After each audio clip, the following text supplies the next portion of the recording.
নমস্কার বন্ধুরা, সকলকে স্বাগত জানাই। এই মুহূর্তে চাকরি প্রার্থীদের জন্য একটি ভালো খবর বেরিয়ে আসছে। নতুন নিয়োগে কিন্তু আর কোনো বাধা নেই। বিস্তারিত খবরে প্রবেশ করছি।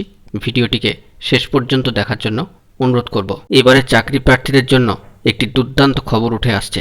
রাজ্যে প্রায় 19,000 শূন্য পদে শিক্ষক নিয়োগ করা হবে। পুজোর আগেই চূড়ান্ত হবে তালিকা। বিদ্যালয় পিছু কোন ক্যাটাগরিতে কত শূন্যপদ রয়েছে তা কিন্তু ঠিক করে নেওয়া হবে।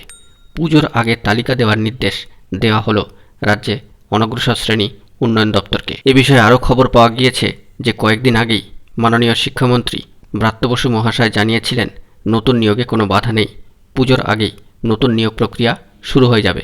বস্তুত এসএসসি কর্তাদের সঙ্গে নিয়োগ ঘিরে বৈঠকও করেছিলেন তিনি। এবার সেই লক্ষ্যেই আরও এক ধাপ এগোলো রাজ্য। নবম, দশম এবং একাদশ দ্বাদশ শ্রেণীতে শূন্য শিক্ষক পদে সংখ্যা প্রায় 19,000। এই বিষয় নিয়ে রাজ্যের অনগ্রসর শ্রেণী উন্নয়ন দপ্তরের কর্তাদের সঙ্গে বৈঠক করেছেন এসএসসি কর্তারা। কোন স্কুলে কোন ক্যাটাগরিতে কতগুলি পদ খালি রয়েছে পুজোর আগেই তালিকা চলে আসবে।